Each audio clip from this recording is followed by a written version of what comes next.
جس کے بارے میں حضرت سلمان فارسی رضی اللہ تعالیٰ عنہ نے یہ بیان کیا کہ حضور نے ہمیں یہ خطبہ ارشاد فرمایا شعبان کے آخری دن، فقال، اور فرمایا، یا ایھا الناس، اے لوگو، قد اظلکم شہر عظیم، تم پر ایک عظمتوں والا مہینہ سایہ فگن ہو گیا ہے۔ ظل کہتے ہیں سائے کو، اظلکم تم پر سایہ فگن ہو گیا ہے، ایک بہت عظمتوں والا مہینہ۔ اب دیکھیں یہ وہی ہے بات جو انگریزی کے محاورے میں ہے کہ coming events cast their shadows before, آنے والے واقعات کا ایک سایہ سا پہلے سے پڑ جاتا ہے۔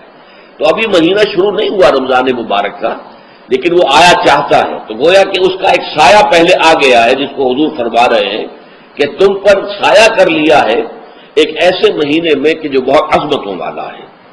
شہر مبارک، وہ مہینہ بہت برکتوں والا ہے۔ شہر فیہ لیلۃ خیر من الف شہر، یہ وہ مہینہ ہے کہ جس میں ایک رات وہ بھی ہے کہ جو 1000 مہینوں سے افضل ہے۔ اور یہ ظاہر بات ہے قرآن مجید کی صورت ہے مکمل، انا انزلناہ فی لیلۃ القدر وما ادراک ما لیلۃ القدر لیلۃ القدر خیر من الف شہر، اس کی طرف اشارہ ہے۔ اب اس کے بعد جو جملہ ہے، جعل اللہ صیامہ فریضۃ، اللہ نے اس مہینے کا روزہ رکھنا فرض قرار دے دیا ہے۔ وہ قیام لیلہ، ایک تو قیام اللیل کے لفظ پر غور کیجیے، اور اس کی راتوں کے دوران کھڑے رہنے کو تطوعاً آزاد مرضی پر چھوڑ دیا ہے۔ کتب علیکم الصیام کما کتب علی الذین من قبلکم لعلکم تتقون، تاکہ تمہارے اندر تقوی پیدا ہو جائے۔ اب یہ ہے حکمت صوم کی پہلی آیت۔ تقوی کسے کہتے ہیں؟ بچنا۔ کس چیز سے بچنا؟ اللہ نے جو چیزیں حرام کی ان سے بچنا، اللہ کے احکام کو توڑنے سے بچنا۔ جب رمضان کا مہینہ وہ ہے کہ جس میں قرآن نازل کیا گیا، اب جو شخص بھی اس مہینے کو پائے اس پر لازم ہے کہ اس کے روزے رکھے۔ ہاں، من کان مریضا او علی سفر، جو شخص ہو مریض، بیمار ہو یا سفر پر ہو، فعدۃ من ایام اخر، تو وہ تعداد پوری کر لے دوسرے دنوں میں۔ یرید اللہ بکم اليسر ولا یرید بکم العسر، اللہ تمہارے ساتھ آسانی چاہتا ہے، سختی نہیں چاہتا۔ اچھا، روزے کا اس سے تعلق کیا ہے یہ سمجھ لیجیے۔ دیکھیے، ہمارے گناہوں کا سب سے بڑا سبب ہمارے نفسانی تقاضے ہیں۔ ہم ایک حیوان بھی ہیں، اور حیوان سے بڑھ کر بھی کچھ ہے، وہ میں بعد میں عرض کروں گا، لیکن حیوان تو ہے۔ جیسے ہر حیوان کو کچھ خوراک کی ضرورت ہے، ہمیں بھی ضرورت ہے۔ ہر حیوان کو بقائے نسل کا معاملہ جنسی ہے، وہ ہمارا بھی ہے۔ ہر حیوان کو کوئی نہ کوئی سر چھپانے کی جگہ چاہیے، کوئی گھونسلہ ہو، کوئی کھو ہو، کوئی بل ہو، کچھ بھی ہو، کچھ چاہیے آتے۔ اسی طریقے سے ہمارے سارے تقاضے ہیں۔ حیوانات کو بھی آرام چاہیے، ہمیں بھی آرام چاہیے۔ یہ حیوانی تقاضے جو ہیں، جن کو ہم کہیں گے اینیمل انسٹنکٹس، ہمارے وجود کے اندر ہیں یہ، اور ان کا تقاضا ہمارے اندر سے ابھرتا ہے۔ یہ جو کیفیت انسان کی ہے، اس کے لیے ایک مشق جو ہے وہ روزہ فراہم کرتا ہے۔ روزے کے آپ نے 12، 13، 14 گھنٹے کا بھی روزہ ہوتا ہے، بعض جگہوں پر 16، 17 گھنٹے کا روزہ ہوتا ہے۔ اس عرصے میں آپ اپنے نفس کو حلال چیزوں سے بھی روکے رکھتے ہیں۔ اس منہ گھوڑے کو، منہ زور گھوڑے کو جو ہے آپ اس کی لگام کس کر رکھتے ہیں، یہ حلال بھی نہیں کھانے دے رہے۔ یہ پابندیاں نفس کے اوپر لگانا، یہ ایک مشق ہے، یہ ایک ریاضت ہے۔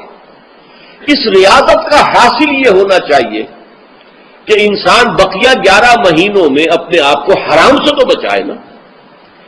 یہاں وہ حلال سے رکا ہوا ہے اللہ کے حکم سے، کہ حلال چیز بھی نہیں کھا رہا، دن بھر نہیں پی رہا، دن بھر نہیں اپنی کوئی شہوت پوری کر رہا، دن بھر حلال ذرائع سے بھی، تو اس سے اس کے اندر یہ ایک، جس کو ہم کہیں گے سیلف کنٹرول پیدا ہو جائے، اپنے نفس کو قابو میں کر لے۔ یہ گویا کہ اس کا سب سے پہلا، اس روزے کی ریاضت، روزے کی مشق کے حوالے سے یہ اس کی حکمت ہوئی کہ اس سے کے ذریعے سے انسان میں سیلف کنٹرول پیدا ہو جائے، ضبط نفس۔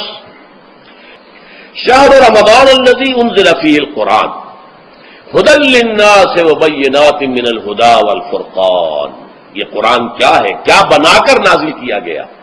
یہ حال ہے یہ لوگوں کے لیے، پوری نوع انسانی کے لیے ہدایت ہے، اور یہ ہدایت بینات کی شکل میں آئی، واضح تعلیمات جن میں کوئی شک و شبے کی گنجائش نہیں، از خود روشن۔ بینہ اسے کہتے ہیں وہ شے جو از خود روشن ہو، جس کو ہم کہتے ہیں کہ آفتاب آمد، دلیل آفتاب۔ جب سورج طلوع ہو گیا تو اپنے وجود پر وہ خود دلیل ہے، اسے کسی اور دلیل سے ثابت کرنے کی ضرورت نہیں ہے، از خود واضح۔ تو بینات من الہدیٰ، جو قرآن کی بنیادی ہدایت ہے وہ بینات پر مشتمل ہے، واضح چیز ہے، جو انسان کے لیے، اس کی فطرت کے لیے جانی پہچانی چیزیں ہیں۔ یہ کوئی باہر کی چیز نہیں آ رہی ہے، اس کے قلب کی گہرائیوں کے اندر یہ سب کچھ موجود ہے، اور اس کی گواہی اس کے قلب کی گہرائیوں سے نکلتی ہے۔ جہاں دیکھنا تقریر کی لذت کے جو اس نے کہا، میں نے یہ جانا کہ گویا یہی میرے دل میں ہے، اس نے تو میرے اپنی فطرت کی ترجمانی کی ہے۔ والفرقان، بینات من الہدیٰ والفرقان، یہ بینات کا اطلاق فرقان پر بھی ہو رہا ہے، حق و باطل کے اندر فرق کر دینے والی شے۔ بین صورت میں یہ حق ہے، یہ باطل ہے، یہ جائز ہے، یہ ناجائز ہے، یہ غلط ہے، یہ صحیح ہے۔ یہ ہے قرآن مجید کی عظمت کا بیان۔ ان رسول اللہ صلی اللہ علیہ وسلم قال، کہ اللہ کے رسول صلی اللہ علیہ وسلم نے فرمایا، الصیام والقرآن یشفعان للعبد، روزہ اور قرآن بندے کے حق میں شفاعت کریں گے۔ یقول الصیام، روزہ یہ عرض کرے گا اللہ کی جناب میں، اے رب پروردگار، انی منعتہ الطعام والشہوات بالنہار، میں نے تیرے اس بندے کو دن کے دوران کھانے پینے سے اور اپنی شہوت کا تقاضا پورا کرنے سے روکے رکھا، یہ میری وجہ سے روکا رہا، تو میری شفاعت اس کے حق میں قبول فرما، فشفعنی فیہ، میری شفاعت اس کے حق میں قبول فرما۔ ویقول القرآن، قرآن کیا کہے گا، منعہ النوم باللیل، میں نے اسے رات کے وقت سونے سے، نیند سے روکے رکھا، فشفعنی فیہ، تو اس کے حق میں میری شفاعت قبول فرما۔ حضور فرماتے ہیں فیشفعان، ان دونوں کی شفاعت قبول کی جائے گی۔ یہ ہے قیام اللیل۔ کہا یہ میرے لیے، الا الصوم فانہ لی، یہ میرے لیے، وانا اجزی بہ یا اجزا بہ، میں خود ہی اس کا بدلہ دوں گا یا خود ہی اس کی جزا ہوں، خود ہی اس کی جزا ہوں۔ اللہ کے اس بندے کا تعلق میرے ساتھ ایسا قائم ہو جائے گا کہ گویا کہ اسے میں مل گیا، اور میرا یہ مل جانا ہی در حقیقت انسانیت کی معراج ہے۔ اور دعا کے بارے میں جان لیجئے کہ حضور نے فرمایا الدعاء مخ العبادہ، دعا جو ہے عبادت کا اصل جوہر ہے، لب لباب ہے، اور یہ بھی کہا الدعاء هو العبادہ، دعا